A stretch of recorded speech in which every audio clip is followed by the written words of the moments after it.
नमस्कार। क्या वसुंधरा राजे का राजनीतिक वनवास खत्म होने वाला है? क्या वसुंधरा राजे भारतीय जनता पार्टी की राष्ट्रीय अध्यक्ष बनने वाली है? और क्या वसुंधरा राजे की ये जो भी मौजूदा सक्रियता है वो सिर्फ राजस्थान में अपना दबदबा दिखाने के लिए है?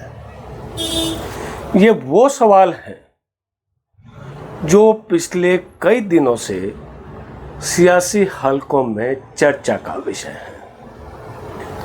और चर्चा का विषय इसलिए भी हो जाते हैं कि राजनेता मुंह से नहीं बोलते, इशारों से बात करते हैं और उनका एक एक शब्द जो है वो राजनीतिक निहितार्थ बताता है। ताजा घटना अगर हम देखें तो प्रधानमंत्री नरेंद्र मोदी बांसवाड़ा आए थे राजस्थान के, और वहाँ मंच पे जिस तरीके से प्रधानमंत्री नरेंद्र मोदी ने वसुंधरा को बहन वसुंधरा कहा, याद कर लीजिए कितने बरस बाद में बहन वसुंधरा नरेंद्र मोदी के मुंह से उनके उद्बोधन में निकला हो। और इससे पहले जिस आत्मीयता के साथ में नरेंद्र मोदी मंच पर वसुंधरा राजे से बात करते हैं, और जब सारे जो नेता हैं वो सावधान की मुद्रा में खड़े रहते हैं, उनके पड़ोस में दिया कुमारी जो राजस्थान के उप मुख्यमंत्री हैं वो भी खड़ी रहती हैं, वो सावधान की मुद्रा में सारे नेता खड़े रहते हैं। और उस वक्त जो बातचीत करने का तरीका वसुंधरा राजे का और जो उनका हाव भाव वो कुछ और संकेत कह रहा था। तो यहाँ से ये चर्चा शुरू होने के बाद में, चूंकि राजनीति है, जब एक बार कोई बात कोई इशारा करती है तो फिर उसका जवाब देने के लिए फिर इशारा किया जाता है। तो अब इशारा ये हुआ है कि राजस्थान के अंदर मुख्यमंत्री भजनलाल शर्मा के मंत्रिमंडल का विस्तार होना है और वसुंधरा राजे चाहती हैं कि उनके लोगों को भी भजनलाल मंत्रिमंडल में जगह मिले। ये सक्रियता उसकी वजह से है। संकेत का जवाब संकेत से देने की चूंकि राजनीति में परंपरा रही है, लेकिन सवाल इससे बड़ा है। वसुंधरा राजे निश्चित तौर पे ये चाहेंगी कि जो राष्ट्रीय अखबारों में भी नाम छपे हैं, चाहे कालीचरण सराफ हो, चाहे वो निम्बाहेड़ा के विधायक श्रीचंद कृपलानी हो, और चाहे वो बाली के विधायक और वसुंधरा की सरकार में पहले ऊर्जा मंत्री रहे पुष्पेंद्र सिंह हो। जाहिर है वसुंधरा राजे भी चाहेगी कि एक मजबूत मंत्रिमंडल हो। और इस बात से कोई दो राय नहीं है कि मोदी सरकार लगातार भजनलाल सरकार के कामकाज का फीडबैक ले रही है, उनकी समीक्षा कर रही है। और बीच में चर्चा ये भी आई थी कि भारतीय जनता पार्टी कुछ राज्यों के मुख्यमंत्री बदलेगी, उसमें भजनलाल शर्मा के नाम की भी चर्चा हुई थी। और ये चर्चा होने के पीछे कारण ये था कि सरकार की परफॉर्मेंस जो है वो प्रधानमंत्री नरेंद्र मोदी और गृह मंत्री अमित शाह की अपेक्षाओं के अनुरूप नहीं है। और इधर जनता में एक नैरेटिव घर करता जा रहा है कि भजनलाल सरकार अफसरों के भरोसे चल रही है, ब्यूरोक्रेसी सरकार को चला रही है। फिर कई बार ये बातें भी आई, विधानसभा में भी हमने देखा कि खुद भारतीय जनता पार्टी के विधायक जो हैं वो सरकार के कामकाज से नाराज नहीं। उनका कहना है कि अफसर नहीं गांठते विधायकों को, मंत्री नहीं गांठते विधायकों को, विधायकों का काम नहीं हो रहा है। तो ये इस तरीके की सारी चीज़ें वहाँ पहुँचती हैं। तो ऐसे में शायद ये तोड़ निकाला गया हो कि आने वाले कुछ दिनों में भजनलाल सरकार के मंत्रिमंडल का फेरबदल हो और उसमें वसुंधरा राजे के कुछ लोगों को मिले। लेकिन सबसे बड़ी चीज़ ये है कि वसुंधरा राजे क्या सिर्फ इस बात के लिए इतना ज़्यादा चर्चा में रहेंगी या उनके नाम की चर्चा होंगी कि उनके कुछ लोगों को मंत्रिमंडल में शामिल कर लिया जाए? मुझे नहीं लगता कि ये बात है। बात यह है कि वसुंधरा राजे ने खुद अपना वनवास खत्म होने की बात कही थी धौलपुर में। उसके बाद में वो जब जोधपुर आई तो जोधपुर उन्होंने कहा कि हम एक रहेंगे तो ठीक रहेंगे, आपस में लड़े तो ठीक नहीं होगा।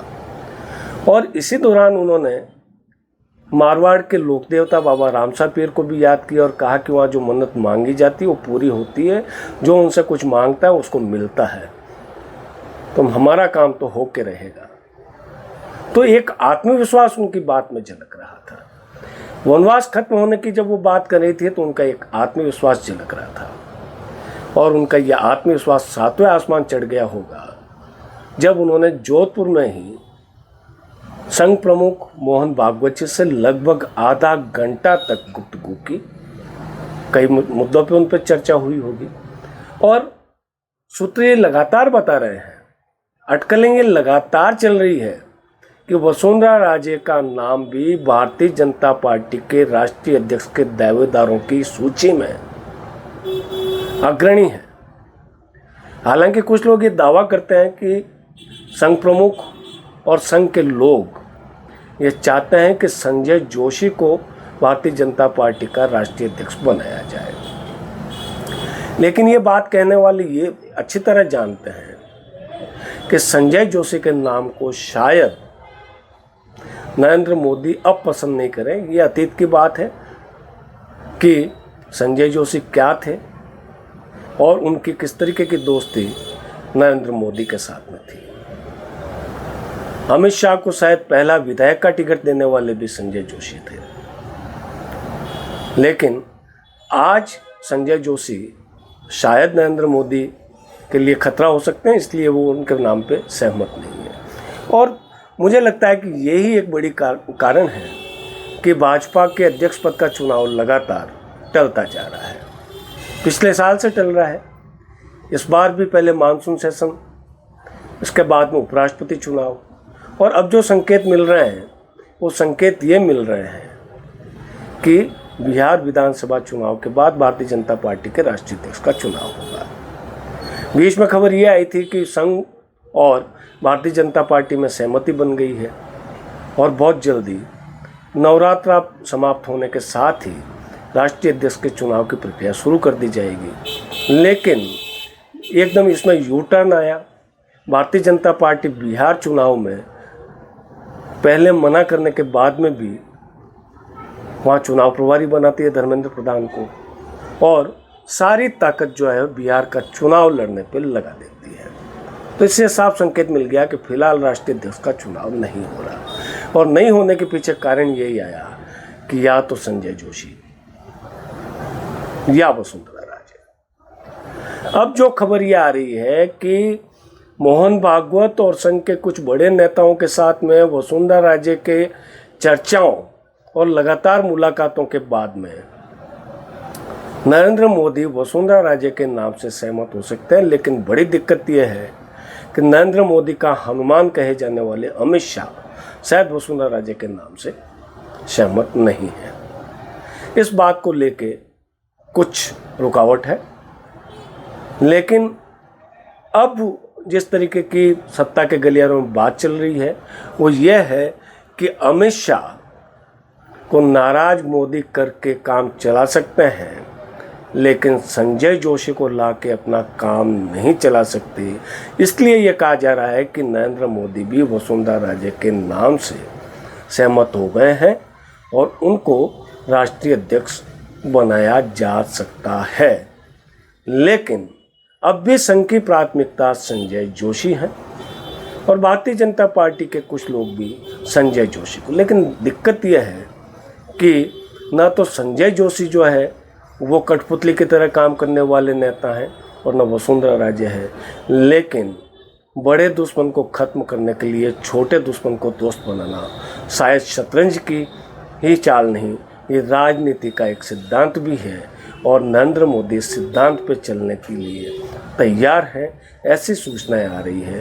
तो ये कहा जा रहा है कि वसुंधरा राजे ने चारों तरफ से जो घेरने की कोशिश की थी वो घेरने की कोशिश उनकी कामयाब हो रही है और अब नरेंद्र मोदी भी वसुंधरा राजे के नाम से सहमत हैं, भले ही इसके लिए उन्हें अमित शाह की बलि देनी पड़े। आपको क्या लगता है, क्या सच्चाई है इन अटकलों में? हमें ज़रूर बताइएगा कमेंट बॉक्स में। आपसे कल फिर मुलाकात होगी, किसी और मुद्दे पे हम बात करेंगे। तब तक के लिए दीजिए मुझे इजाज़त। नमस्कार।